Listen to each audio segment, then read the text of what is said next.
नमस्कार, आपका स्वागत है मेरे YouTube चैनल आर के स्मार्ट स्टडी पर। तो आज की वीडियो में हम पढ़ेंगे मंत्रिपरिषद। मंत्रिपरिषद का उल्लेख भारतीय संविधान के अनुच्छेद 74(1) में है। अनुच्छेद 74(1) कहता है राष्ट्रपति को सहायता और सलाह देने के लिए मंत्रिपरिषद होगी और जिसका प्रमुख प्रधानमंत्री होगा।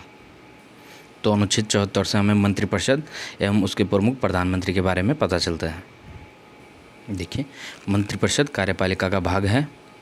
मंत्रिपरिषद का गठन राज्यसभा तथा लोकसभा दोनों से ही हो सकता है, लेकिन मंत्रिपरिषद सामूहिक रूप से लोकसभा के प्रति उत्तरदायी होती है। मंत्रिपरिषद के सदस्य राज्यसभा एवं लोकसभा दोनों से हो सकते हैं और मंत्रिपरिषद सामूहिक रूप से केवल लोकसभा के प्रति उत्तरदायी होती है। मंत्रिपरिषद में मंत्रियों की 3 श्रेणियाँ होती हैं।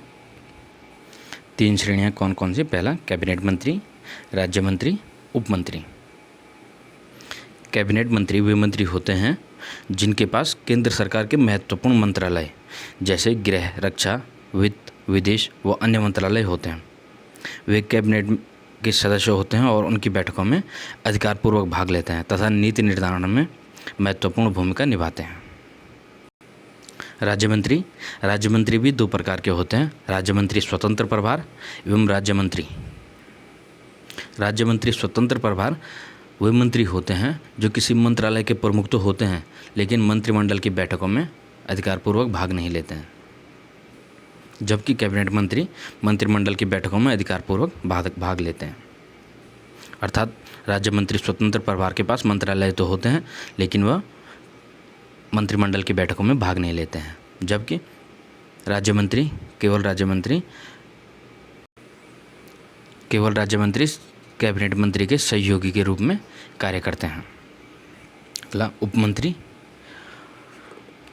मंत्रियों को मंत्रालयों का स्वतंत्र प्रभार नहीं दिया जाता है। उन्हें कैबिनेट तथा राज्य मंत्रियों को उनके प्रशासनिक, राजनीतिक और संसदीय कार्यों हेतु सहायता के लिए नियुक्त किया जाता है। अर्थात उप मंत्री कैबिनेट मंत्री व राज्य मंत्रियों की सहायता के लिए होते हैं। नेक्स्ट, मंत्रिपरिषद बनाम मंत्रिमंडल। मंत्रिपरिषद तथा मंत्रिमंडल ये दोनों शब्द अक्सर एक दूसरे के लिए प्रयोग किए जाते हैं, परंतु इनमें एक निश्चित अंतर होता है। वह अंतर क्या है? देखिए, मंत्रिपरिषद की संरचना देखिए। मंत्रिपरिषद में प्रधानमंत्री, उप प्रधानमंत्री, कैबिनेट मंत्री, राज्य मंत्री स्वतंत्र प्रभार, राज्य मंत्री, उप मंत्री, ये सब मंत्रिपरिषद हैं, पूरे मंत्रिपरिषद हैं। लेकिन जब बात मंत्रिमंडल की आती है तो मंत्रिमंडल में केवल और केवल प्रधानमंत्री, उप प्रधानमंत्री एवं कैबिनेट मंत्री। मंत्रिमंडल केवल प्रधानमंत्री, उप प्रधानमंत्री एवं कैबिनेट मंत्री से मिलकर मंत्रिमंडल बनता है।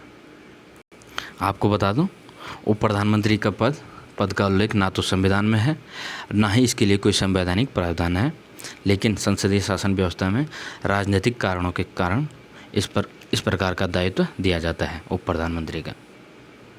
इस प्रकार हम इसको देखकर मंत्रिमंडल एवं मंत्रिपरिषद में अंतर स्पष्ट कर सकते हैं।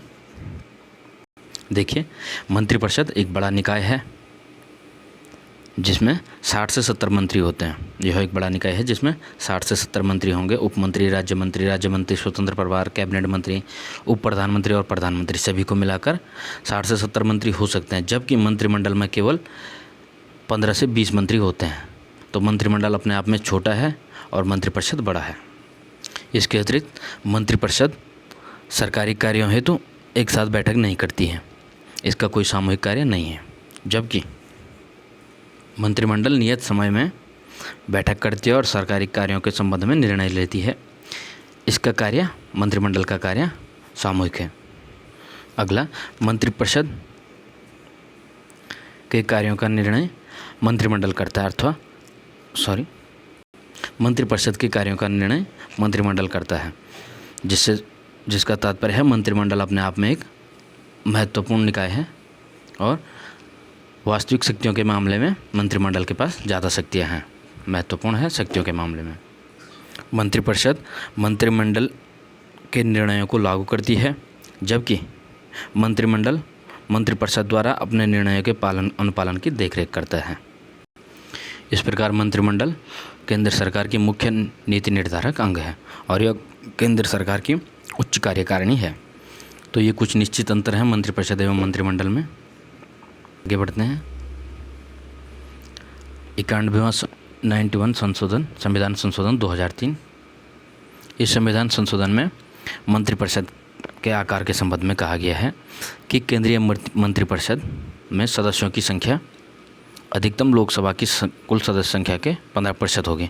अर्थात मंत्रिपरिषद में अधिकतम सदस्यों की संख्या लोकसभा सदस्यों की कुल 15% होगी, लेकिन न्यूनतम की कोई सीमा नहीं बताई गई। न्यूनतम की सीमा के लिए कोई प्रावधान नहीं है केंद्रीय मंत्रिपरिषद में।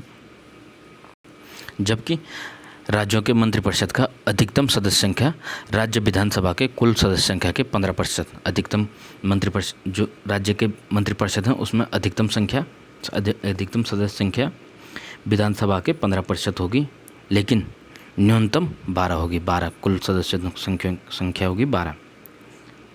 यह भी महत्वपूर्ण प्रश्न बन जाता है कि राज्य मंत्रिपरिषद में अधिकतम सदस्य संख्या कितनी हो सकती है और न्यूनतम कितनी हो सकती है। अधिकतम विधानसभा के सदस्यों के 15% और न्यूनतम 12 सदस्य।